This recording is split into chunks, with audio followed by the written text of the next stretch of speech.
ఈ రోజు ముదోల్ తాలూకా కేంద్రంలో మాజీ కేంద్ర న్యాయశాఖ మంత్రి గవర్నర్ జస్టిస్ పుంజాల శివశంకర్ గారి మొదటి విగ్రహ ఏర్పాటుకై భూమి పూజ చేయడం జరిగింది. బడుగు బలహీన వర్గాల ఆశాజ్యోతి అభినవ పూలే మాజీ కేంద్ర మంత్రివర్యులు గవర్నర్ జస్టిస్ పుంజాల శివశంకర్ భారతదేశంలో మొట్టమొదటి విగ్రహానికి నిర్మల్ జిల్లా ముదోల్ నియోజకవర్గం ముదోల్ గ్రామంలో భూమి పూజ చేయడం జరిగింది. బీసీ సంఘాలు మరియు బహుజన సంఘాలు పెద్దలు మాట్లాడుతూ పుంజాల శివశంకర్ చేసిన నిస్వార్థమైన కృషి వల్లనే ఈ రోజు బీసీ ఉద్యోగాల పరంగా విద్యాపరంగా అభివృద్ధి చెందడం జరిగింది. బీసీ రిజర్వేషన్లను ఆద్యుడైన చేసిన కృషి వలనే ఉమ్మడి ఆంధ్రప్రదేశ్లో 27% రిజర్వేషన్ అలాగే మండల కమిషన్ నివేదిక అందించడంలో ఆసిఫార్స్ అమలు చేయడంలో క్రియాశీలక పాత్ర పోషించడం వల్ల ఈ రోజు భారతదేశంలో ఓబీసీలకు 27% రిజర్వేషన్ అందించడానికి కృషి చేయడం జరిగింది. అదేవిధంగా కోర్టులలో బడుగు బలహీన వర్గాలకు రిజర్వేషన్ విధానాన్ని అమలు తీసుకోవడం జరిగింది.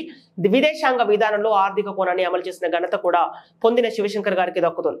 ప్రతిపక్షంలో ఉన్న అధికార పక్షంలో ఉన్న బీసీల గురించి ఆలోచించిన నాయకుడు దేశంలో ఇంతవరకు లేరు.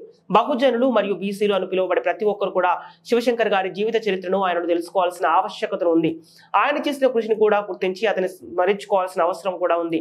ఆయన చేసిన సేవలను గుర్తించి కేంద్ర రాష్ట్ర ప్రభుత్వాలు తగిన గౌరవం ఇవ్వాలని డిమాండ్ చేయడం జరుగుతుంది. అందులో ప్రధాన అంశాలు जोहार पुंजारा शिवशंकर, जोहार जोहार हमारा है पुंजारा शिवशंकर।